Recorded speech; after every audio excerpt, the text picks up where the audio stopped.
nesse quesito. Loucura. Verdade. Ok, pessoal, vamos começar. Vamos lá. Vamos lá. Então, boa noite a todos. Vamos dar início a mais uma reunião magna do Serviço de Cardiologia do Hospital São Lucas, né, no nosso 34º ano, a nossa reunião de número 1445. E hoje nós vamos ter o prazer de ouvir um ex-carioca, né, agora já definitivamente sergipano, que teve filho aqui na terra, meu amigo, acabou, é sergipano mesmo, que é o doutor Leonardo, e ele vai nos brindar com a palestra chamada Comportamento e Cardiologia. Léo, como é conhecido, Léo, a tela é sua.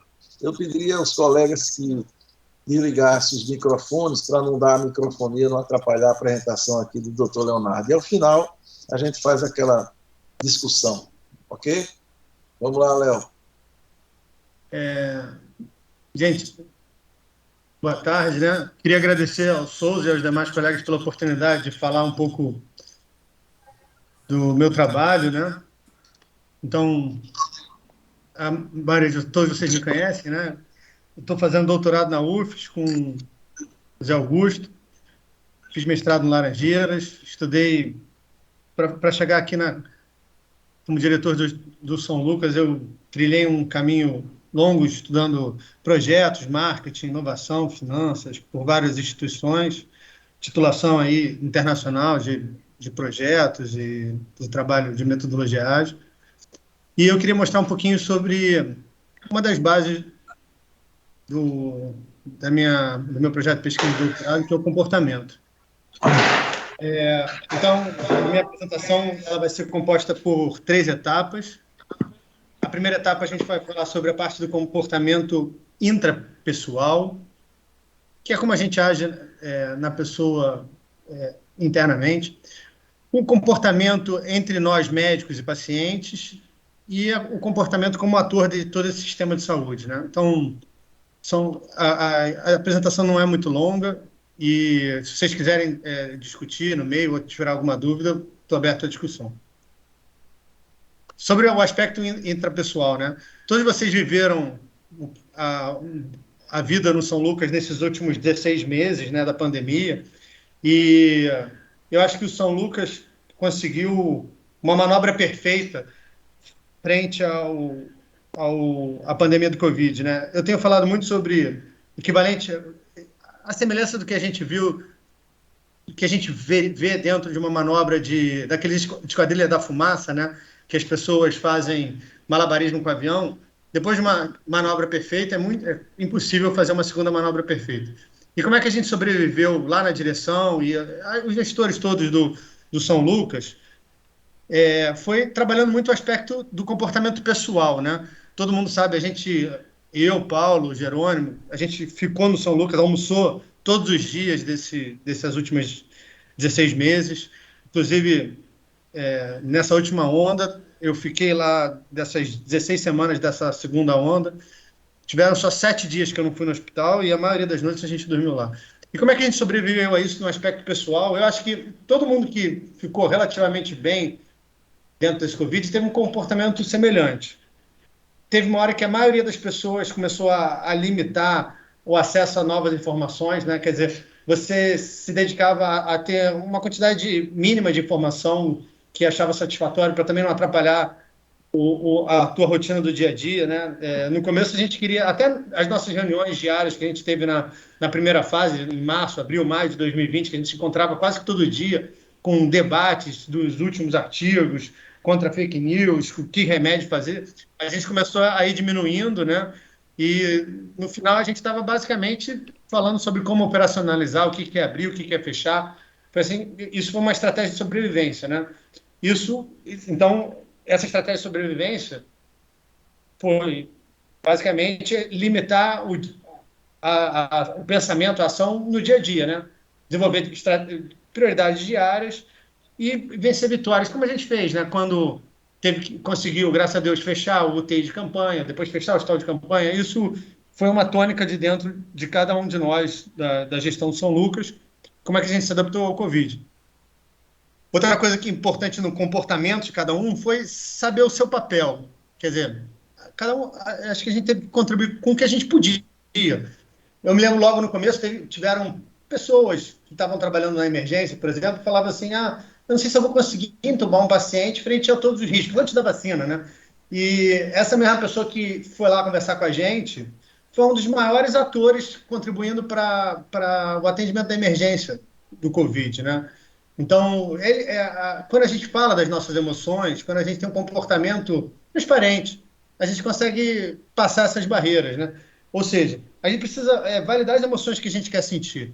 E aí, por que essa primeira parte, vocês vão ver a minha ideia de mostrar, porque é o seguinte, esse comportamento pessoal, ele tem que estar bem resolvido para eu poder me relacionar com o paciente, para eu poder ter, que é o tema da apresentação, o comportamento e a cardiologia, porque isso é o íntimo do consultório, é o íntimo da ação médica dentro do hospital, e, por consequência, quando eu consigo organizar minha mente dentro do meu comportamento, eu consigo transpor isso para explicar ou educar meu paciente para um comportamento mais adequado, o paciente, e quando eu faço isso sistematicamente, eu atingo esse resultado do ponto de vista empresarial.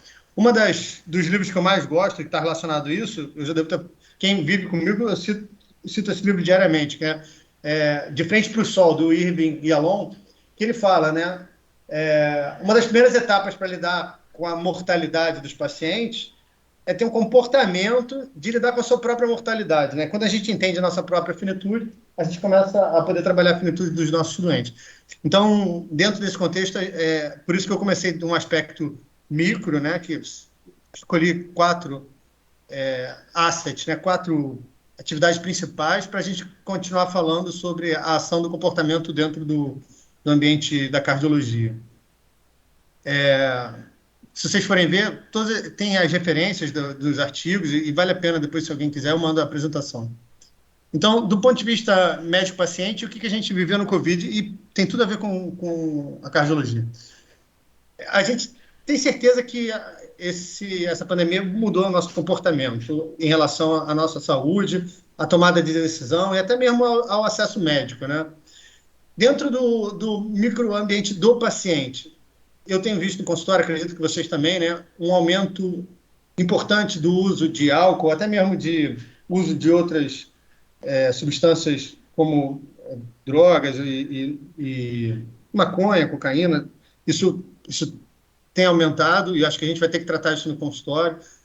Obviamente, com as restrições de movimento que aconteceram, houve restrição de tempo de atividade física, então aumentou o tempo das pessoas como um todo, inclusive nós, tempo sentado, diminuição da atividade física, né? E a grande pergunta é que muitas atividades não devem voltar para atividade fora de casa, né? Tem várias empresas que não tem mais sentido deixarem de ser home office.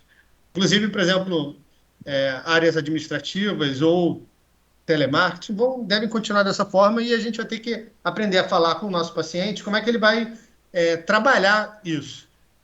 Outra coisa que eu vejo no consultório, e aí você vê, o consultório de cardiologia, pelo menos o meu, tem virado uma parte um consultório de psicologia / assuntos mentais, né? A gente viu uma série de recrudescimento, né?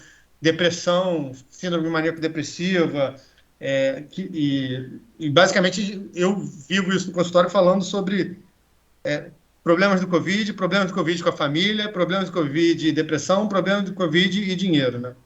Outra coisa que afetou bastante durante a pandemia são os hábitos nutricionais. E é engraçado porque, assim, se o paciente ele está mais dentro de casa, quais são as oportunidades de melhoria, né? E talvez isso não tenha acontecido.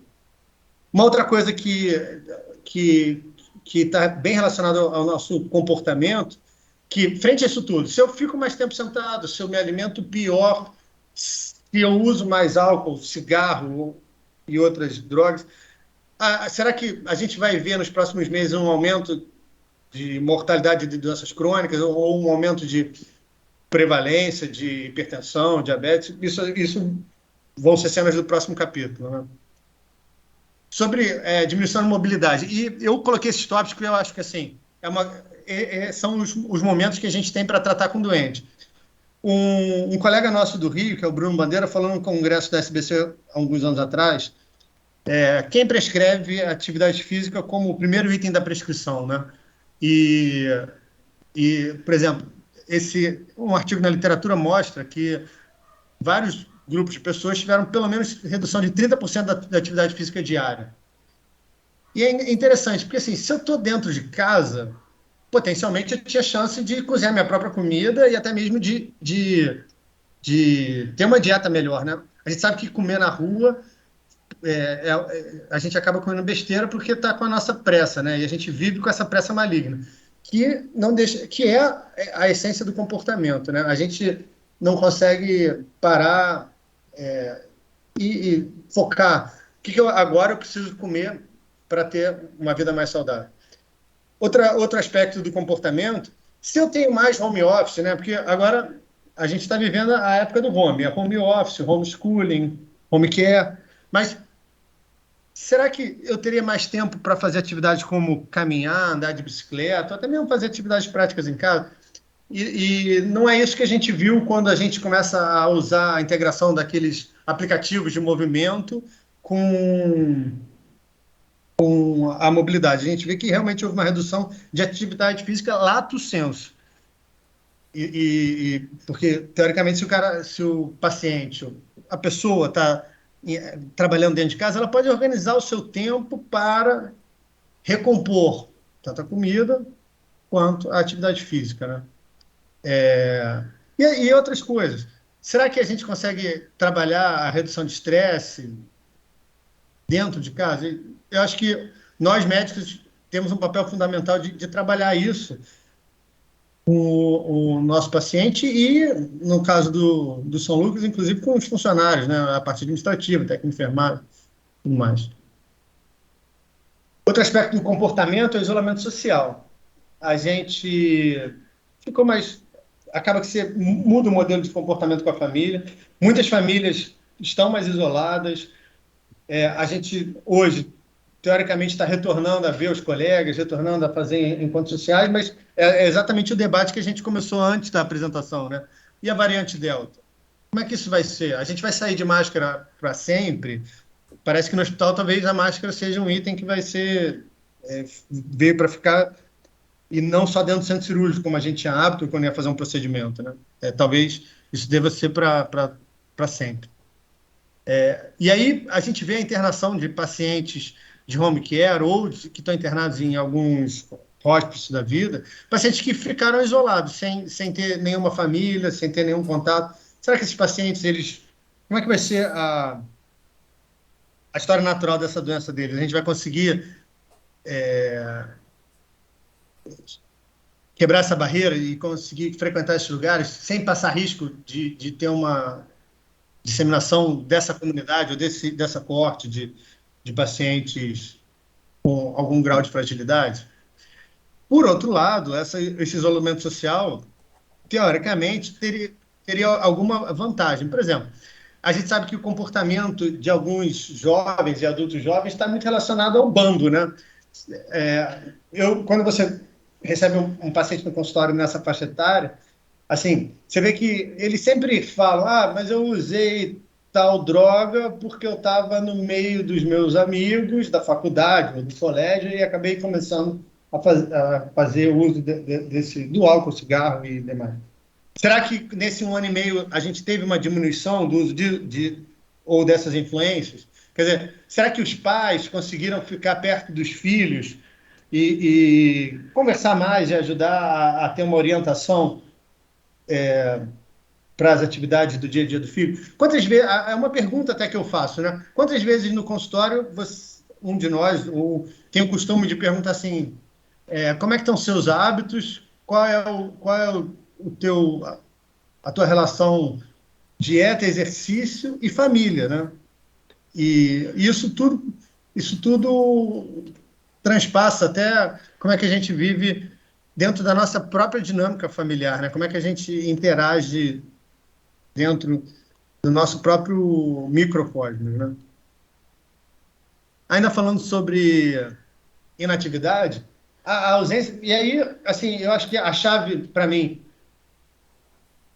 da apresentação comportamento e cardiologia ela está naquela primeira etapa que eu falei do seu próprio comportamento, né? Porque, por exemplo, e a relação com o paciente, a inatividade, a ausência de atividade física, ela não é um problema exclusivo da pandemia, né? A gente já brigava com essa demanda antes da pandemia. Com a pandemia, eu acho que isso ficou um pouco mais claro.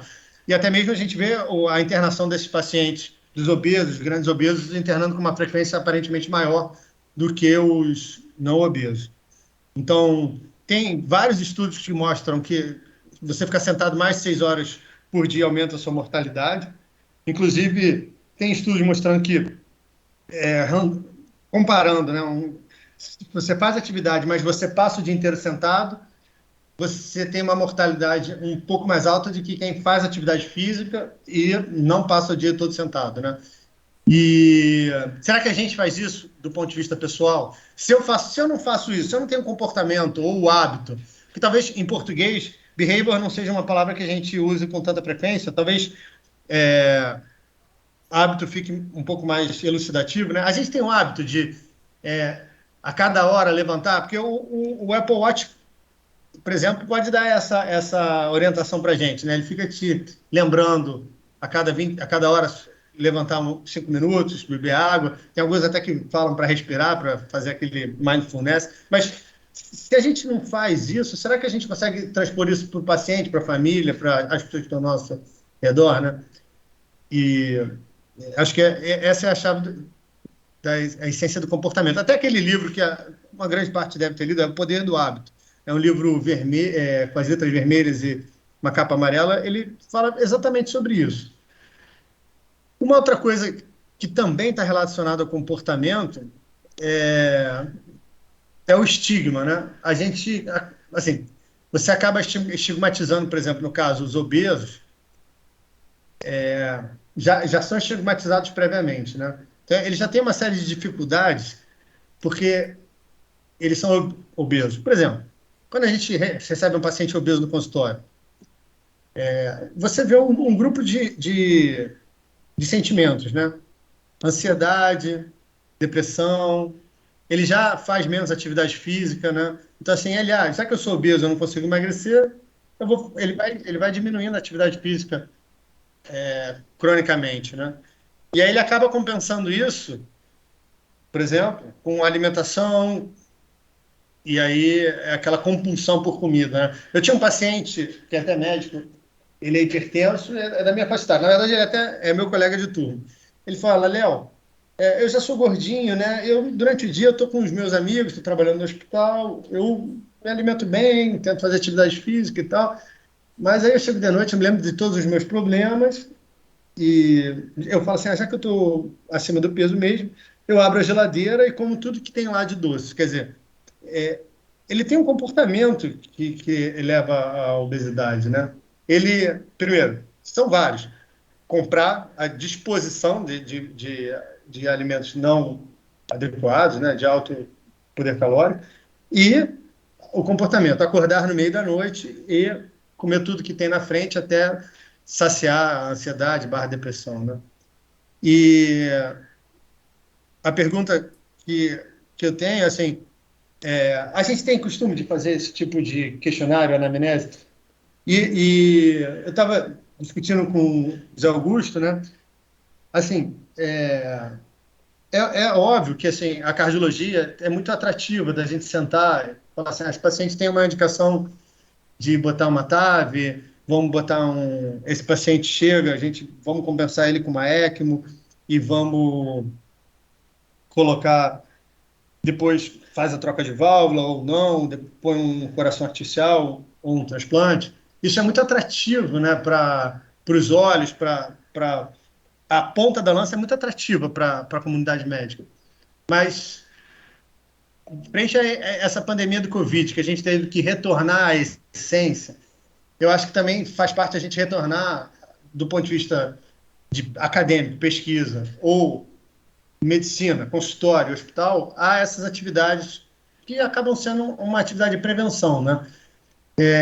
E a gente vai ver mais para frente, inclusive como hospital, a gente está com esse foco de a gente está ampliando a quantidade de consultórios, e com certeza eu espero que a gente amplie a quantidade de colegas trabalhando nos consultórios com esse foco de prevenir, ou uma prevenção primária barra prevenção secundária. Isso vai precisar de ter um comportamento com este sentido, né?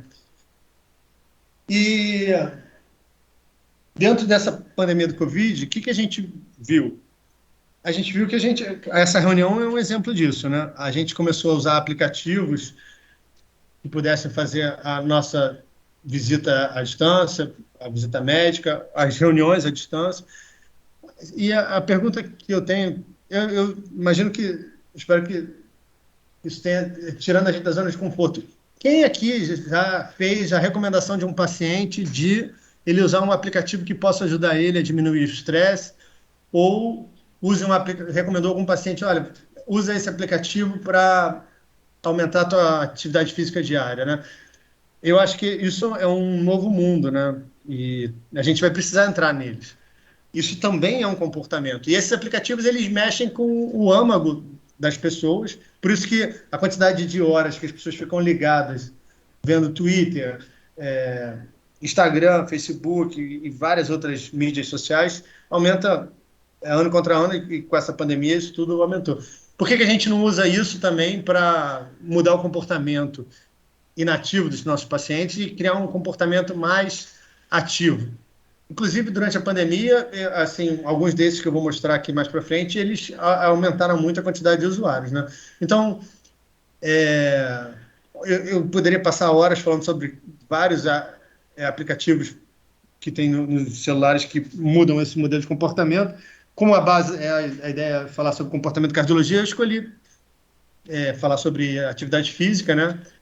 Então, se a gente olhasse para quais são os comportamentos que um paciente pode ter, ou até mesmo nós mesmos, frente à inatividade, a gente pode ter uma iniciativa que motive a gente. Por exemplo, um aplicativo onde eu veja outros colegas fazendo atividade física e eu me compare com eles ou receba o apoio deles, né?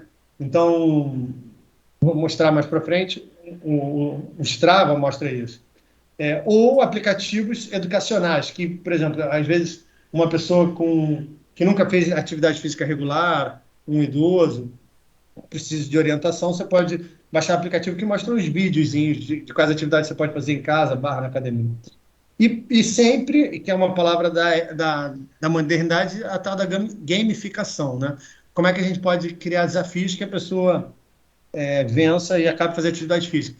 Isso tudo a gente vai ter que escolher, ou talvez junto da anamnese com o paciente, qual deles, ou eles juntos possam mudar, ou tirar o paciente, ou quem a gente está falando da zona de conforto, né? Inclusive nós mesmos, né? Então, por exemplo, a tal da gamificação, o Zwift, eu estou mostrando aí para vocês, é um aplicativo que a pessoa anda de bicicleta ou corre e ele se compara com outros colegas. E você hoje em dia, inclusive, tem campeonatos, né, disso. E ele mostra se você está ganhando, está perdendo, com a distância, a potência. Quer dizer, é exatamente uma experiência de como se você estivesse fazendo uma corrida ou andando na rua mesmo, né?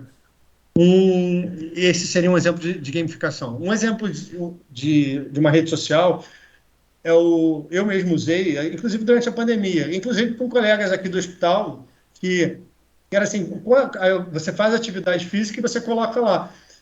E você se compara com as pessoas que você conhece, né? E, por exemplo, isso é um comportamento que eu acho legal, no sentido de você estar dentro de uma rede social que te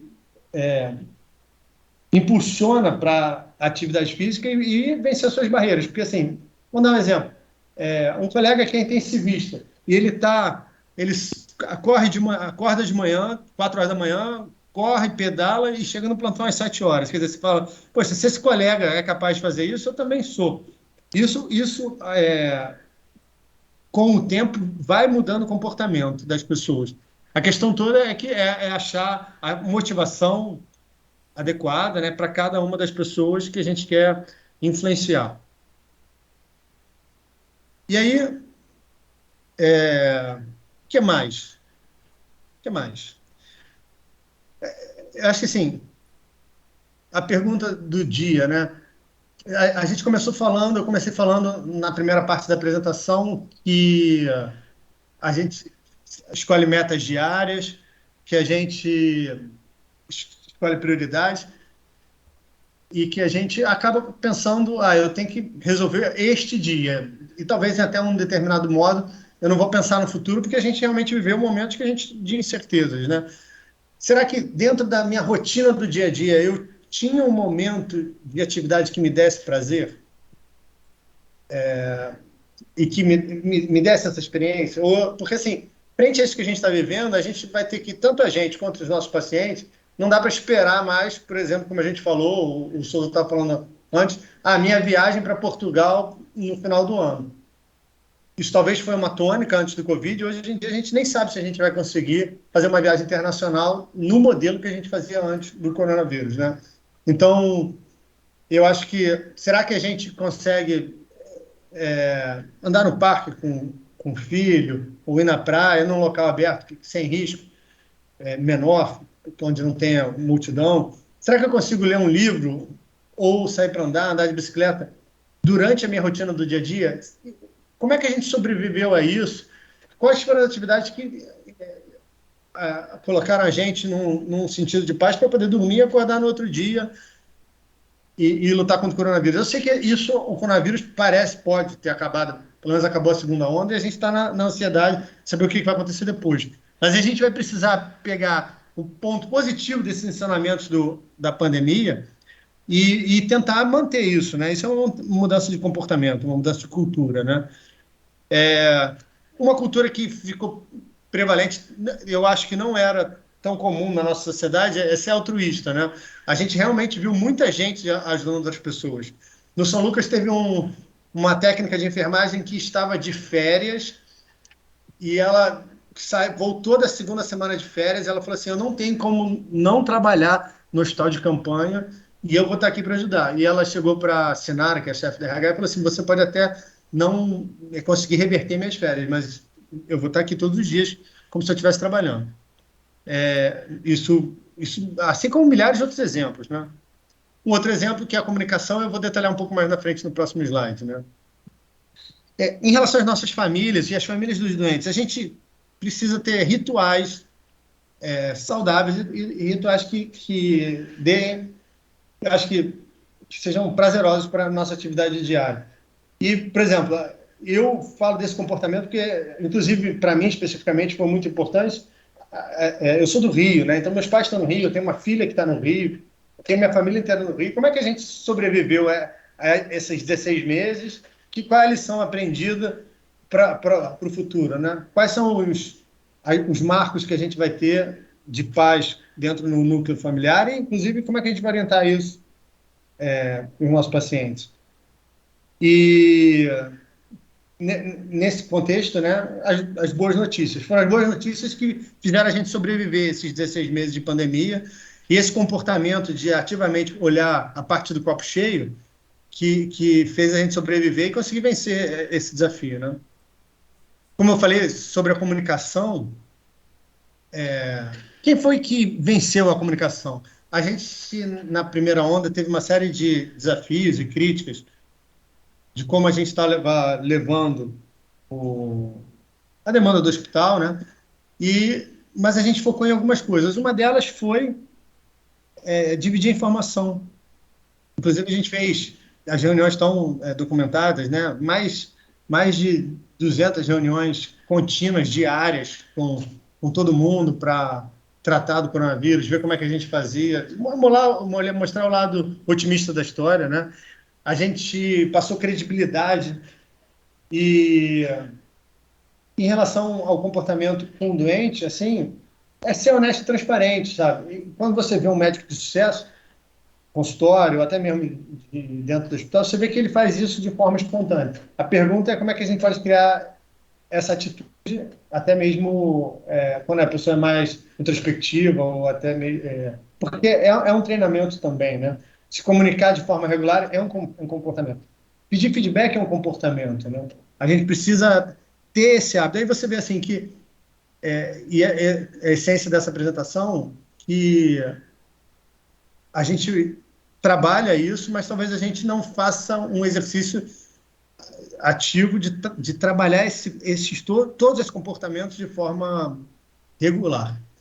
E aí você fala assim, poxa, Léo, mas beleza, aí você falou do comportamento pessoal, frente à crise, quais são os aprendizados para o futuro, e aí talvez a relação da cardiologia, relação médico-paciente, como é que a gente trabalha o comportamento e aspectos que a gente tem que vencer, tanto do ponto de vista pessoal quanto sobre orientação, tipo, controlar melhor a dieta, fazer atividade física, ter aplicativos que possam tirar a gente desses momentos ruins, de estresse. Mas o que tudo tem a ver o comportamento frente como ator do sistema de saúde, né? E aí, não é à toa que eu botei essa figurinha, né? A gente funciona como se fosse uma cebola, né? O núcleo é como a gente está, nós, o intrapessoal, as relações mais próximas e as relações externas, porque é esse trabalho de formiguinha que vai criar o ambiente propício para atingir o sucesso, né? E aí, gera um mix de sentimentos, que vocês vão ver assim, o comportamento pessoal e o interpessoal é meio que obscuro como é que a gente vai medir, não é tão concreto, né? Mas quando a gente começa a ver como ator no sistema de saúde, a gente começa a trabalhar isso de forma mais concreta. E a rede faz isso foi até a minha primeira apresentação na sessão Magna, né, que foi em 2019, quando eu falei exclusivamente do NPS. Mas naquela época eu queria mostrar que hoje a gente atingiu um comportamento voltado para o acolhimento, né? E a gente criou essa cultura, né? E aí eu volto para falar desse comportamento dentro do aspecto macro, o que a gente vivencia são as métricas de qualidade e as métricas de performance. Porque quando os atores que estão lá, cada um fazendo seu trabalho de formiguinha, a gente está tendo esse comportamento comunicativo, focando no doente, a gente atinge os demais resultados, né? Tanto clínico quanto as métricas de performance, as performances de qualidade que vocês conhecem. Elas são relacionadas à assistência, como a gente viu, infecção relacionada à ventilação mecânica, dos acessos, queda. Isso tudo acontece quase como se fosse, sem falar de política, a mão invisível do Adam Smith, né? Se cada um faz a sua atividade, se cada um está bem consigo mesmo, se cada um tem comportamentos próprios que elevem o astral, transformem o ambiente otimista, eu consigo transformar isso para o meu paciente, para o meu colega de trabalho, eu consigo transformar isso para todo o sistema de saúde e o hospital, né? E um exemplo de cenário é exatamente hoje, eu estava no plantão lá no São Lucas, e tinha um paciente que era um paciente diabético, renal crônico, e ele já tinha falha de acesso para diálise. Ele já tinha acesso àquele intrahepático, e esse acesso ele infeccionou.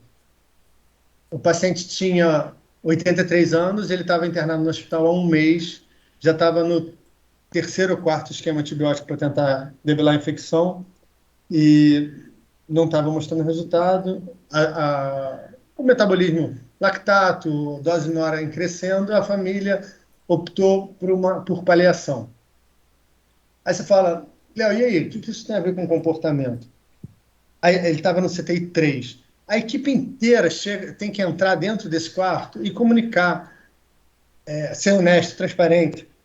O paciente vai morrer nas próximas horas. Mas, ao mesmo tempo, eu tenho que ser empático. Porque é o momento mais difícil da vida de todos nós, é a perda de um ente querido, né? Que isso eu estou falando, como é que a gente se comunica? Ele já não estava comunicando com a família. Mas como é que eu vou comunicar com a esposa, os 2 filhos que estavam lá? E entende que, inclusive, esse cenário tem que favorecer esse comportamento. Por exemplo, a UTI 3, que é a UTI onde a família fica junto do nosso paciente. E na hora que ele foi bradicardizando, eu fazia bolo de fentanil, entrava no leito com uma regularidade não muito grande, para deixar a família à vontade, eles estavam fazendo uma reza, seguindo a religião deles.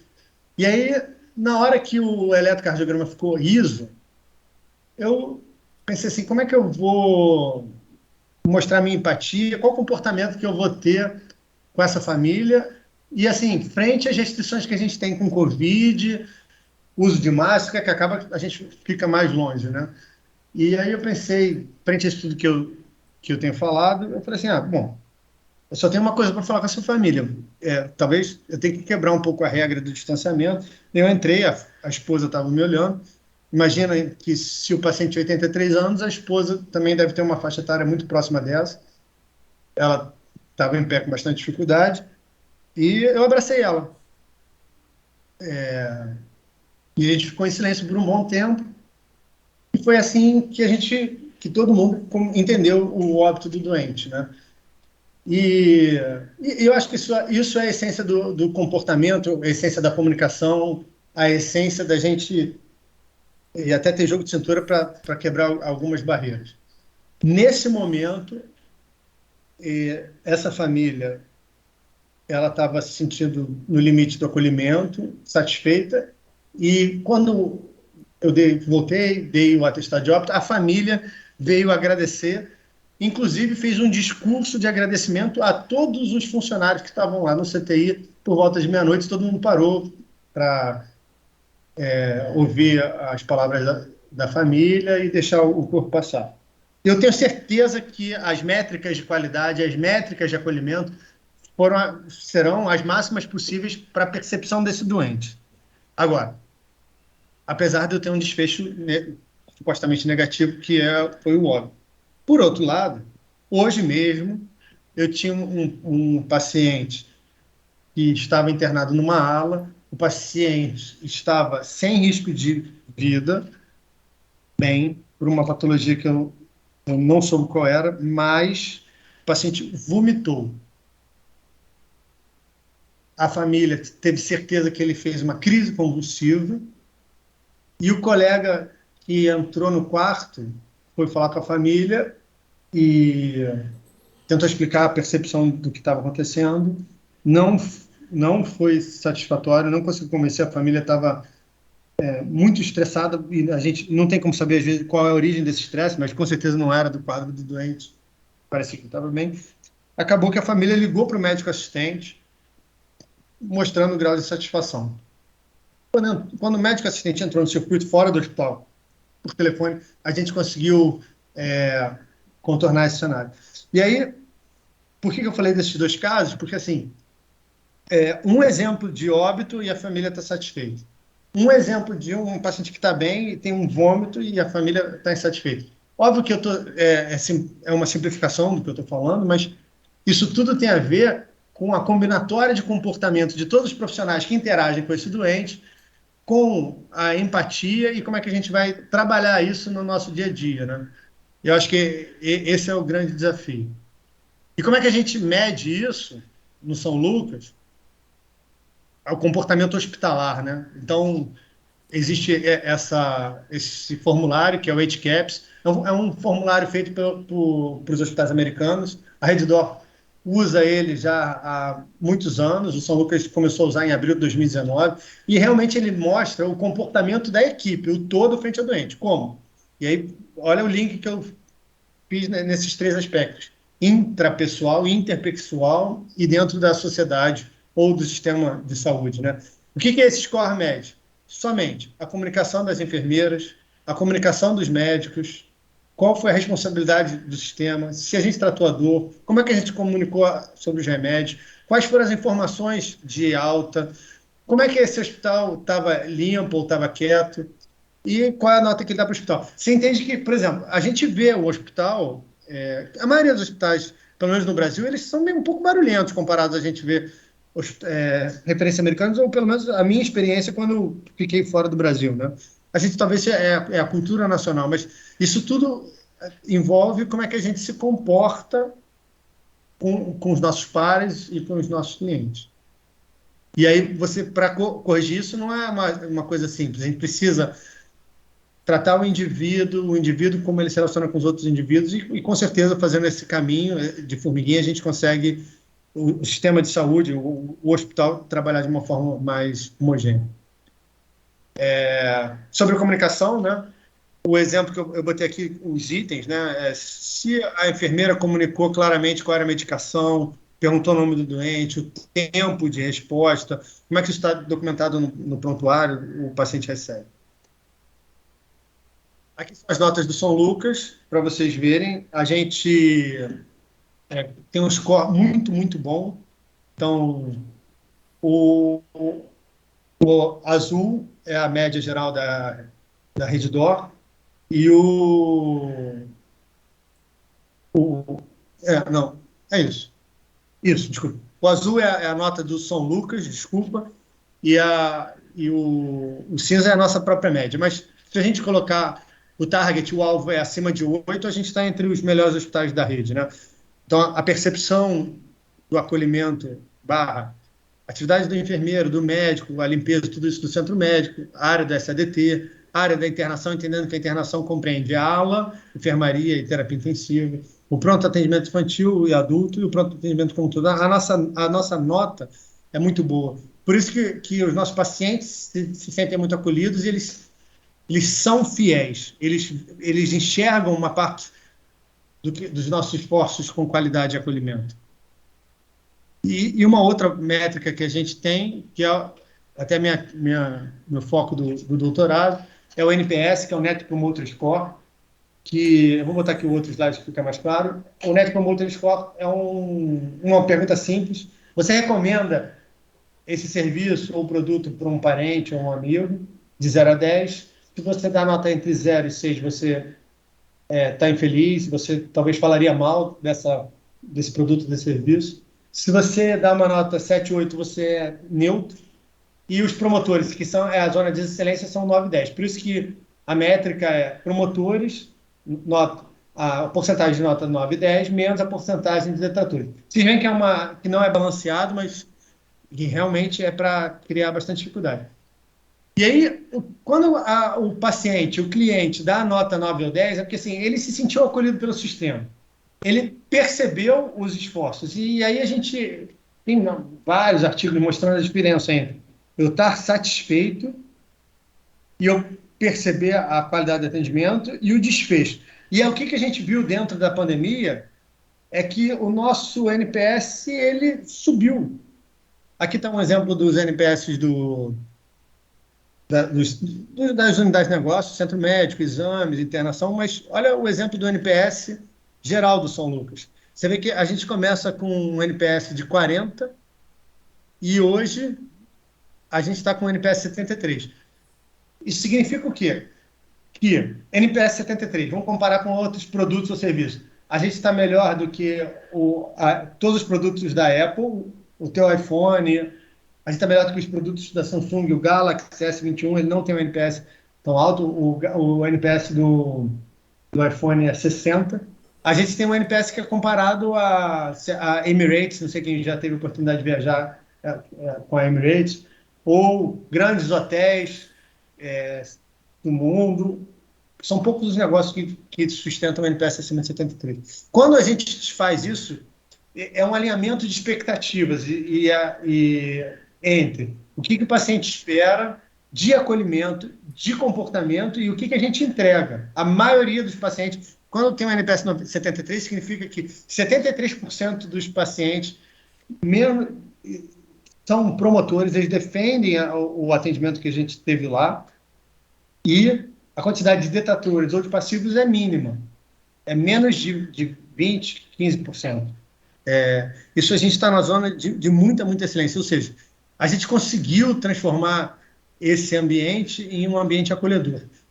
E por isso que é a essência dessa apresentação que eu quis mostrar para a gente, que nós, cardiologistas, a gente está dentro de uma peça chave. Eu sei que talvez tenha um colega de outra especialidade, mas porque a gente transpassa tanto o ponto de vista, colegas que fazem atividade ambulatorial, exames, que têm a oportunidade de trabalhar esse paciente, o comportamento desse paciente no seu dia a dia, ou até mesmo dentro do hospital, porque quando a gente se comunica bem, quando a gente acolhe o doente, a gente está tendo um comportamento proativo.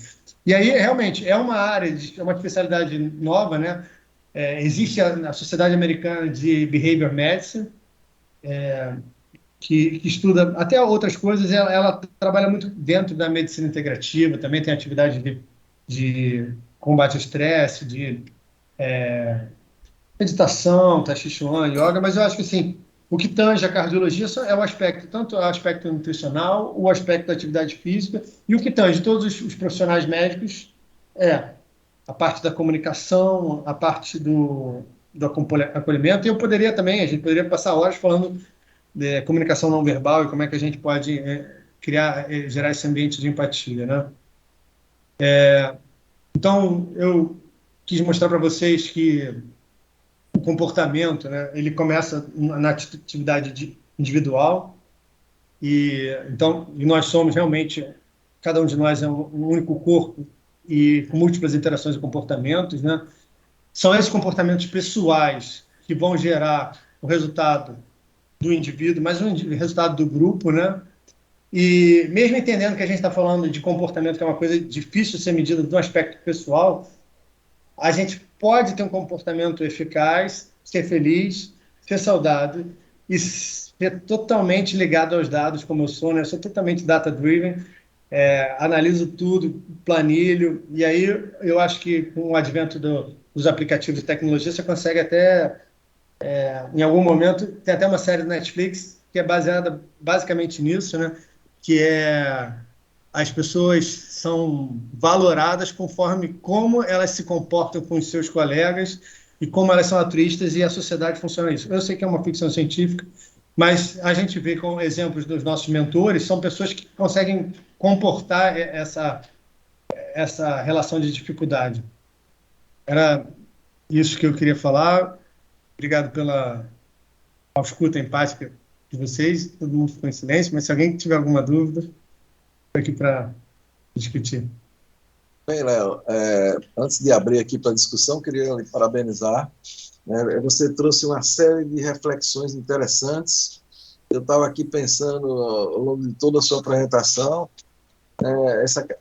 o aspecto de comportamento intrapessoal, interpessoal e no macro dentro da sociedade.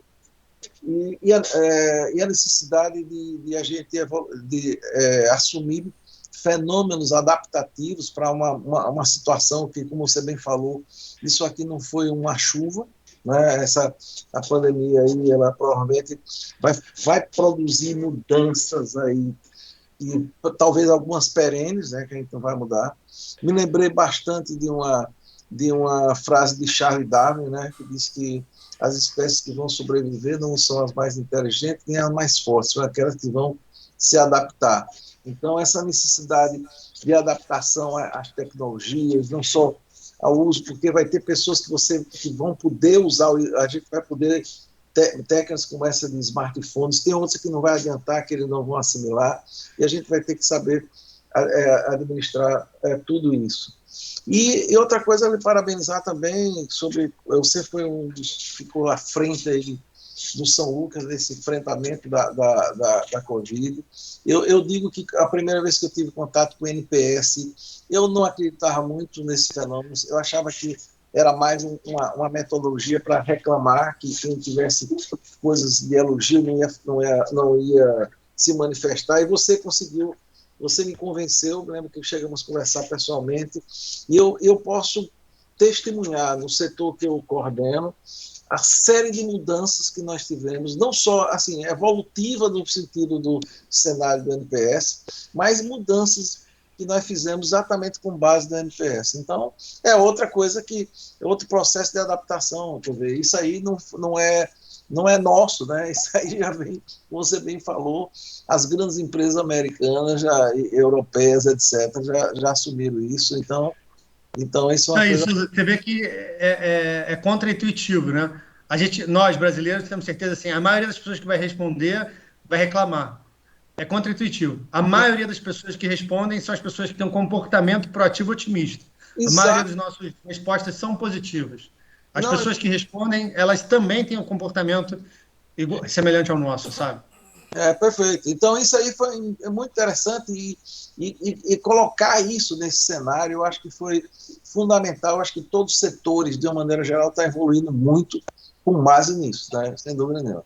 Bem, Ô, Léo, aqui está o seu orientador, Zé Augusto, aqui já levantou a mão. Lauro levantou o dedo. Lauro ainda não bota a mãozinha lá, ele levanta o dedo. É decano, sabe? Agora, como o Zé Augusto já botou isso aí. Não, deixa o professor Lauro, deixa o Lauro. Lauro. Não, vai você. Vai, É? não. Não, Zé Pode Augusto. falar agora. Você que é botafoguense, Augusto, tem prioridade. Pode falar. Beleza, Léo, parabéns aí pela apresentação. Eu acho que Souza já começou com exatamente como eu começaria. Eu acho que você está tendo uma coragem muito grande de pensar de como a gente pode melhorar a experiência do paciente e melhorar o desfecho do paciente além da doença. Então, a gente aqui não está querendo aumentar o conhecimento da doença para melhorar o desfecho ou para melhorar a experiência do paciente, conforme você citou aí nesse tratamento paliativo. E você trouxe uma questão muito importante, né, que você está nos convocando a refletir se a gente deve primeiro se tratar para tratar o outro, né? Então, tem uma frase do Lucas que me veio aí, né? Médico, cura-te a ti mesmo. Então, eu acho que antes da gente pensar em curar os problemas do Brasil, né, do Lula, do Bolsonaro, eu preciso me tratar da minha corrupção e etc. E eu não vou me delongar sobre isso. Mas você está trazendo uma questão muito importante, que é central no paciente, né, trazer uma medicina centrada no paciente, trazer uma medicina onde eu me cuido para cuidar do paciente. São várias frentes que você abriu.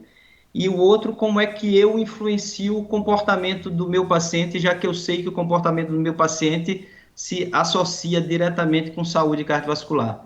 Então, eu vou só trazer um dado, né? A American Heart Association, em 2010, eles definiram um construto da saúde cardiovascular ideal. Pressão, colesterol e glicemia são biológicos, 4 são comportamentais. Peso ideal, dieta ideal, atividade física e não fumar. Ontem chegou no meu consultório um cara de 35 anos com hipertensão arterial, sedentário, alcoólatra, eu diria. Na pandemia, você bem contextualizou, ele aumentou muito a prática de beber de quinta a domingo. Ele já tem um fígado com uma pré-cirrose, se eu posso chamar assim, com esplenomegalia, provavelmente tem esquistossomose associada, e ele disse o seguinte, e sem tomar remédio de hipertensão, pressão de 180 por 120 em algumas medidas fora. E ele disse assim, eu só quero, doutor, mais 15 anos da minha vida para eu cuidar dos meus filhos. Eu não tenho mais nenhuma esperança nesse mundo. E eu fico pensando o seguinte, o que vale os 300 papers que eu li sobre a diretriz de hipertensão, a diretriz de dislipidemia, a diretriz de glicemia, se eu sei as drogas mais novas, se eu não conseguir tocar, falar português claro, tocar no coração desse indivíduo, de que o problema é muito mais complexo do que simplesmente eu saber qual é o remédio que eu posso dar. Então, você está tendo uma coragem que é, eu acho, grande, porque a gente está saindo um pouquinho do paradigma da medicina biológica, puramente biológica, e trazendo um paradigma da medicina que tem a ver com psiquismo, tem a ver com história de vida, tem a ver com crença, tem a ver com uma série de outras coisas, sobretudo com autocuidado e digamos, auto-amor para cada um de nós. Então, eu parabenizo, eu acho que a gente precisa trabalhar em como transformar isso numa pergunta científica, acho que a gente precisa depois, eu acho que foi muito bom, você deu uma visão bem geral, e transformar exatamente onde é que vai ser são várias frentes, você abriu várias frentes. Então, eu queria deixar esse depoimento, eu estou muito, eu diria, muito alinhado com o que você está pensando. Eu tenho recebido no meu consultório, hoje eu recebi gente que chorou aqui no consultório, não teve Covid, não perdeu ninguém, mas experimentou tudo que a gente experienciou, que você falou. E se o médico não tiver preparado para lidar com essa neurose da coletividade, se não for ele, quem vai ser, né? Se não for o médico, quem é que vai ser? simplesmente encaminhar para um psiquiatra, para um psicólogo e deixar o cardiologista fora dessa, eu não acho a conduta mais sábia. Então, você está tirando a gente da zona de conforto. Eu acho que você atingiu o objetivo, você me tirou da zona de conforto hoje. Eu acho que é isso que eu queria dizer. Perfeito, Zé Augusto. Só complementando, quando eu vi o material de Léo, logo no início, o que ele estava pensando fazer de pós-graduação, eu digo, poxa, esse camarada está fazendo um delírio aqui. Depois comecei a refletir e já disse, né, que eu faço questão de estar na banca, porque eu achei fantástico isso aí, esse ponto. É difícil, não é uma tese fácil. Isso vale a pena sempre, né, Zé Augusto? Porque ela foge a tudo que a gente tem assim, de parâmetros, a gente sempre tem uma medicina muito parametrizada. Essa é uma tese difícil, mas sem dúvida nenhuma, eu acho que você vai atingir o objetivo e vai trazer frutos muito interessantes para a gente. Professor Lauro, e aí? Souza, eu vou ser muito sucinto. Primeiro, parabenizar Leonardo, que é um tema bastante interessante e uma bela reflexão. Só isso, parabéns, Leonardo. Obrigado, Muito Lauro. bom, bela reflexão e um tema interessantíssimo. E gostei muito das suas colocações, viu, Guto e Souza.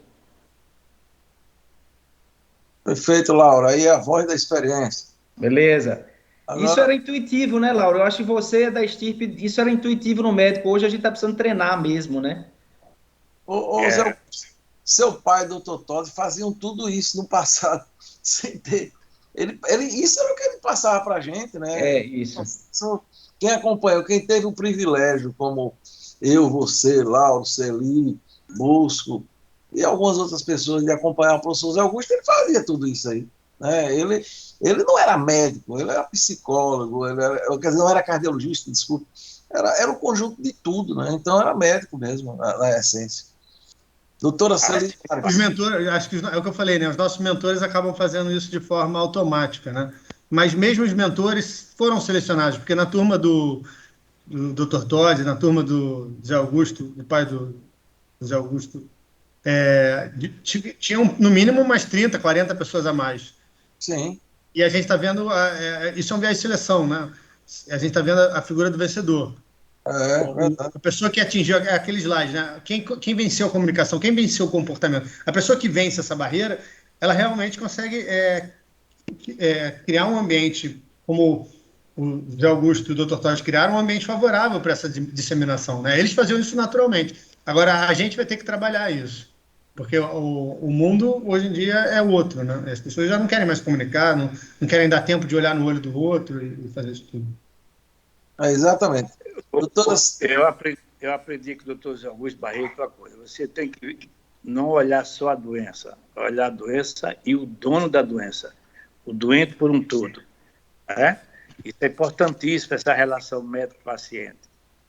Celi está aí, Celi também vivenciou isso, essa turma mais antiga, e eu tive um grande mestre, que foi meu professor, o doutor José Augusto Soares Barreto. Eu vou citar um caso aqui, rápido, pra você ter ideia, na época que não se colocava bacafácio, que a gente usava isoproterenol, um paciente com BAVT fazia estoqueadas, o Deus Augusto me chamou, eu fui para o Hospital São José, passar a noite com ele.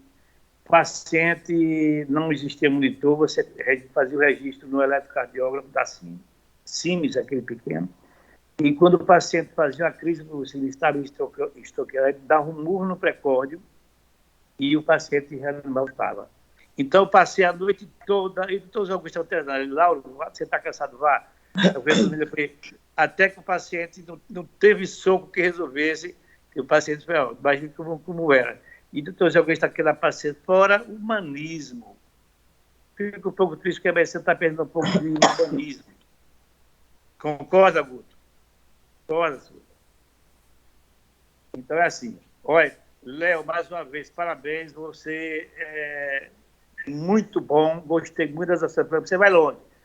Bela reflexão e um tema bastante interessante. Viu? Um forte abraço para você, viu, para todos. Obrigado. Celi, não entendi isso. O Lauro falou que você é mais veterano do que a gente, eu não entendi direito, mas, bem. Eu também fiquei um pouco revoltada com isso, né? Mas, Não, assim, o decano vou aqui me sou eu. abster, O decano vou me aqui sou eu. abster, porque eu vou me abster, viu, Lado, porque todos falaram tão bem.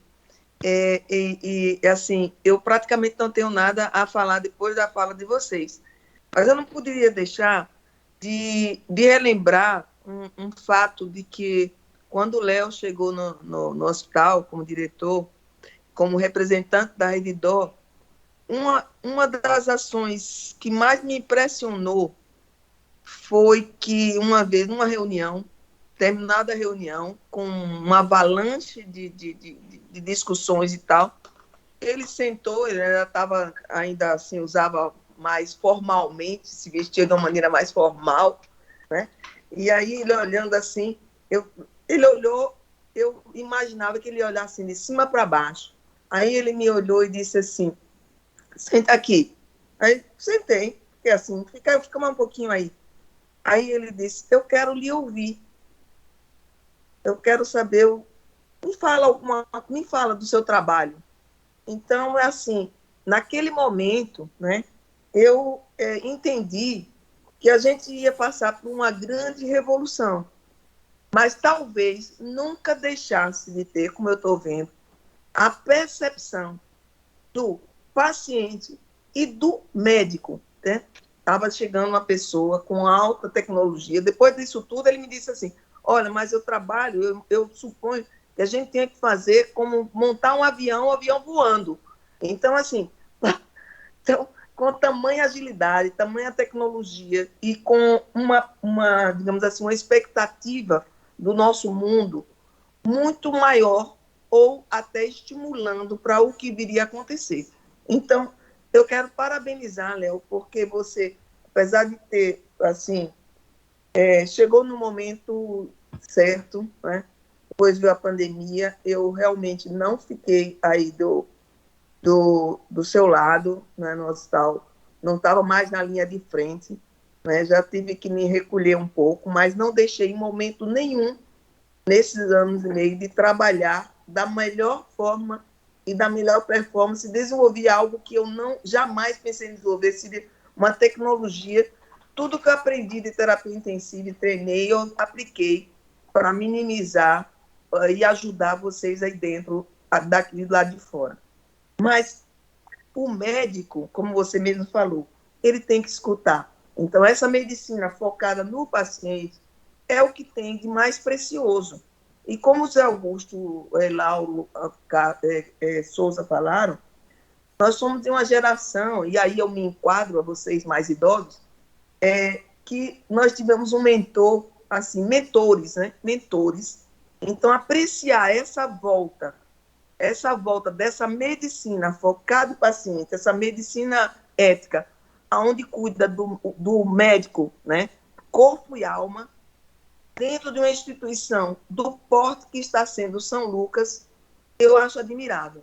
Eu espero que você seja super bem sucedido no seu pós-doutorado, no doutorado, e que nos conduza com essa forma abrangente, visionária, segura, forte da escuta em primeiro lugar. Parabéns, viu?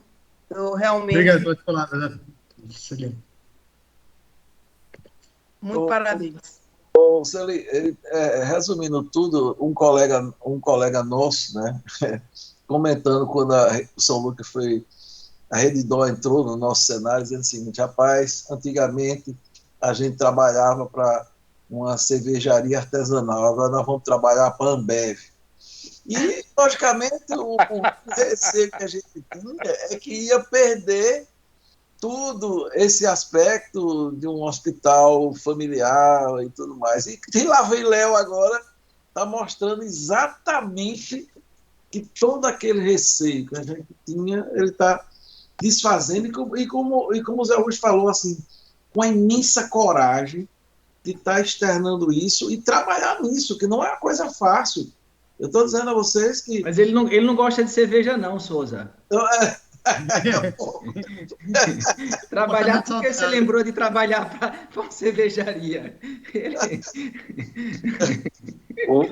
O Souza, É exatamente isso. Ele tá dando seguimento à linha de raciocínio do Dr. Augusto Barreto. Era exatamente essa linha. É o segmento. Não foi perdido. Mas, Celi, eu queria dizer o seguinte, que ocorreu comigo também, vivenciei isso com o Léo, porque quando ele chegou, e eu fui questionar um negócio até da UTI, e ele, muito educadamente, disse, Lauro, vamos conversar, vamos tomar um cafezinho. Não sei se você lembra, Leonardo. Então, essa filosofia é conversar, conversando que se entende, não é? E parabéns, Eu acho assim... E Souza, ele está dando seguimento à filosofia do Hospital São Lucas, do nosso grande mestre, nosso grande mentor, doutor José Augusto Soares Barreto. Meu querido mestre. Perfeito. Completando, eu fico muito feliz com as palavras de todos vocês. Eu acho que assim, a gente teve uma grande sinergia, né? Porque a rede é assim, né? A rede, o Jorge Moll é assim, quem tem a oportunidade de conhecer ele, eu tenho o meu contrato com o hospital, é um aperto de mão com o Paulo Moll, e é isso. Esse é o contrato que eu tenho, e sempre foi assim, a gente está aqui trabalhando, entregando resultado, assim como era antes, só que numa empresa hoje, que está na bolsa e tudo mais, mas são as pessoas que vão levar essa empresa para frente, somos nós que somos os atores que estão lá, que a gente vai ter que acolher os doentes, ter esse pensamento pró-paciente, e isso vai começar com nós mesmos, né? Se a gente não... Quem é que se cuida, faz atividade física, come, não fica o tempo inteiro sentado? Isso tudo. Tem uma comunicação empática? Quem faz isso? Como é que a gente vai trabalhar isso? Acho que óbvio que o assunto não esgota nessa apresentação, porque é um assunto gigante, mas realmente a ideia era tirar as pessoas da zona de conforto e criar um ambiente de discussão nesse sentido. Parabéns. Eu acho que não tem mais ninguém inscrito, então eu gostaria mais uma vez, Léo, de agradecer a você por essa apresentação aqui, sem dúvida nenhuma, uma visão bem diferente do tradicional que nós temos visto, né, na nossa reunião, que você leve adiante, né, essa expectativa nossa, que leve adiante a sua tese, exatamente vai ser um ensinamento para todo mundo, né? Eu quero aprender muito vendo sua tese, né, com tudo isso aí. Eu sei que você não vai parar de estudar, tem um orientador aí de ponta, né, que vai lhe conduzir, lhe ajudar você a trilhar, né? Então, sem dúvida nenhuma, nós vamos ter aí frutos bons e boas publicações. Bem, então agradecer a presença de todos, né, e com fé em Deus, na próxima semana nós estaremos em mais uma reunião magna do Hospital São Lucas. Então, boa noite a todos e um feliz resto de semana. Tchau, tchau. Obrigado.